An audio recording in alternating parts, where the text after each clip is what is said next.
The forge is one of the most useful things on Ginger Island, and there are tons of powerful upgrades you can make to your tools, weapons, and rings that make your Stardew playthroughs more fun. The 1.6 update introduced a number of changes, including a new mini forge, improvements to existing enchantments, and even a new addition called Innate Enchantments.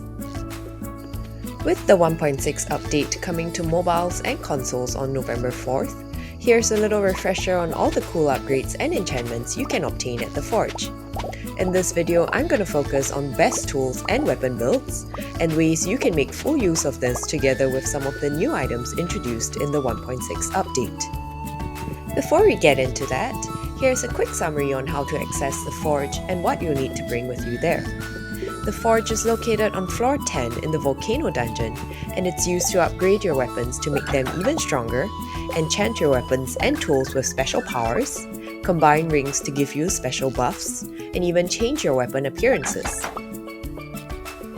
Most of the upgrades and enchantments can be done using Cinder Shards, Galaxy Souls, Prismatic Shards, or gems such as Ruby, Emerald, Topaz, and so on.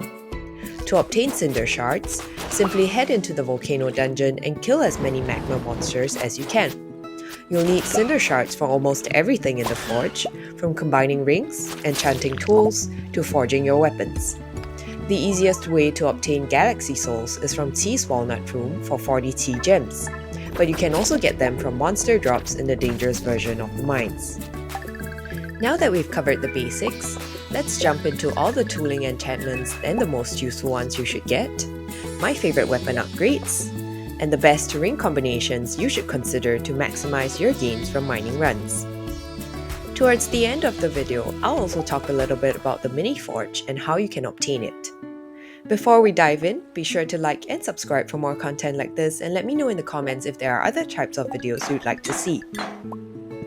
After upgrading your tools at Clint's to Iridium quality, you'll be able to enchant them by bringing them to the forge. In the 1.6 update, you can now upgrade your pan to Iridium level, similar to your hoe, axe, pickaxe, and watering can. After upgrading it to Iridium, you can now enchant it with one of 4 enchantments: Archaeologist, Generous, Fisher, or Reaching. The Generous enchantment increases the maximum amount of non-ore items you can find. The Fisher enchantment gives you a 10% chance of receiving a location-appropriate fish as a panning reward. The Reaching enchantment increases the maximum area of effect to 5x5 tiles. My favorite is the Archaeologist enchantment, as it increases your chance to find artifact troves, bone fragments, or artifacts. This is super useful, especially in late game, when you're looking for artifacts to complete the museum collection or to complete Ginger Island quests. You can even find artifact troves, which often contain rare artifacts and items like pearls that can be sold for gold. There are a total of 5 enchantments available for the hoe. The Archaeologist enchantment gives you a double chance of finding artifacts in artifact spots. The Efficient enchantment ensures no energy drain when used, and the Swift enchantment makes your tool 33% faster. The Reaching enchantment increases the maximum area of effect to 5x5 tiles, and my favorite enchantment is Generous, which gives a 50% chance of double items after digging. If you have the 1.6 update and have unlocked the Foraging Mastery to obtain the Treasure Totem, you can even use it to earn more gold. Using a Treasure Totem in the Ginger Island dig site with the Generous Hoe enchantment can yield Omni Geodes, which you can then convert into an artifact trove at the Desert Trader and open them up at Clint's.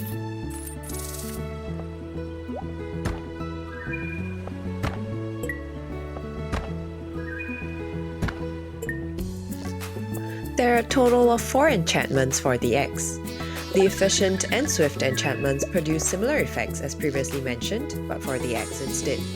The Powerful enchantment adds 2 extra power levels for the axe, and I used to like the Swift enchantment the best, which makes your axe 33% faster when using it. But in the 1.6 update, the Shaving enchantment now causes tree-specific drops, meaning that chopping fern trees now gives more fiddlehead fern, mushroom trees gives more red mushroom, and mahogany trees now give more hardwood.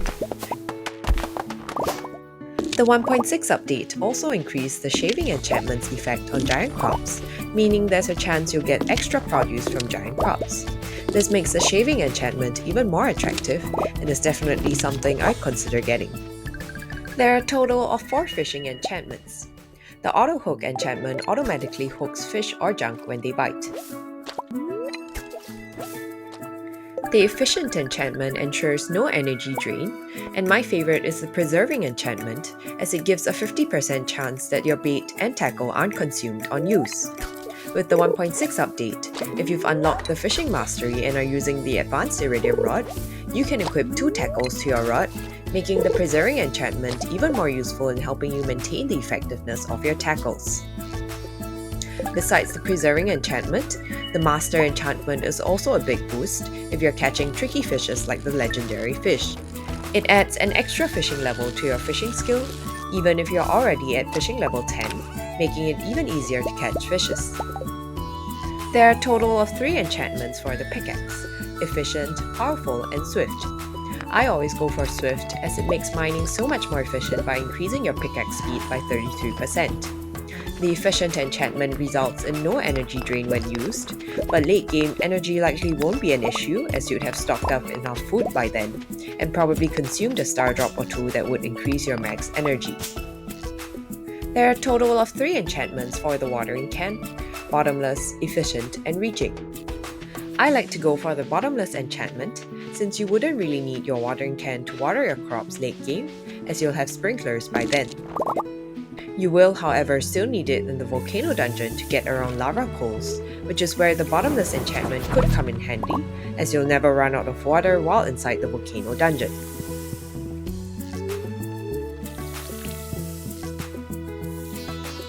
Now that we've covered tool enchantments, let's move on to weapon upgrades and enchantments. If you have any of the Galaxy weapons, you can upgrade them 3 times with Galaxy Souls, which will turn your weapon into a much more powerful Infinity weapon. Next, you can upgrade your weapon up to 3 times to improve its stats using gems. Different gems will result in different effects, and you can upgrade your weapon using either the same or different gems, and the effects will stack. Since I usually prefer to use the sword, I like to upgrade it using rubies 3 times to get 10% more damage each time, making it even more powerful against monsters.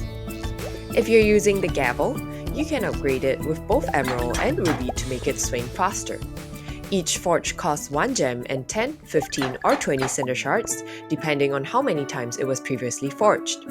Using a diamond will fill the forge levels with random types of stat upgrades, but consumes only 10 cinder shards, which is less than if you were to pick a gem. You can also add a random enchantment to your weapon using a prismatic shard and cinder shards. If you don't like the enchantment you got, you can re-enchant it using more prismatic shards and cinder shards until you obtain the enchantment that you want. There are a total of 5 enchantments for weapons: Artful, Bug Killer, Crusader, Vampiric, and Haymaker. My favorite enchantment is Crusader, as it allows you to kill mummies without the use of bombs. It also does 50% more damage to mummies, ghosts, skeletons, and void spirits, making it even easier to kill monsters in the Skull Cavern. If you have the Parrot Trinket from the 1.6 update, there's also a chance for you to earn gold coins while slaying monsters. Each gold coin is worth 250 gold, and couple this with the fact that mummies and ghosts have some really profitable loot drops, including cloth and omni geodes. Having this enchantment makes it even easier for you to earn a ton of gold from killing monsters in the Skull Cavern or mines. While Haymaker can be useful, if you have the farming mastery unlocked in the 1.6 update, the Iridium Scythe also gives you a higher chance of harvesting hay from grass. Another interesting thing you can do is to change the appearance of your weapon by merging weapons of the same type. For instance, if you found the Meowmere sword in the 1.6 update, but want to retain the powers of your Infinity Blade, you can change the appearance of your Infinity Blade using just cinder shards to have it look like the Meowmere. Innate Enchantments are a new introduction in the 1.6 update, where weapons now come with 2 sets of innate effects.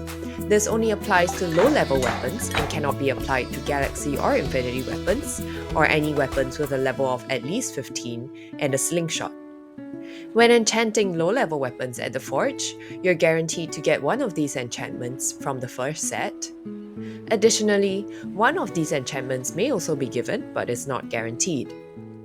While this is an interesting addition for weapons you pick up early game, it's probably not that useful to reroll the enchantments at the forge, especially since you'll likely be in mid to late game stage by the time you unlock the forge and would have better options in the infinity weapons by then.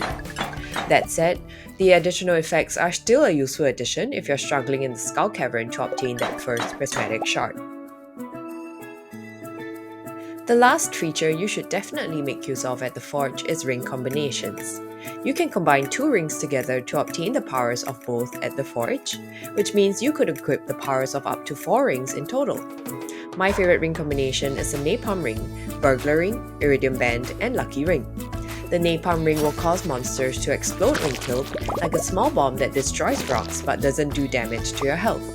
This makes finding staircases even faster, as you can kill a monster and break rocks at the same time. You can get the Napalm Ring as a reward from Gil after killing 250 serpents in the Skull Cavern. The Burglar's Ring will enable monsters to drop twice as much loot on average, and can be obtained from the Adventurers Guild after killing 500 dust sprites in the mines.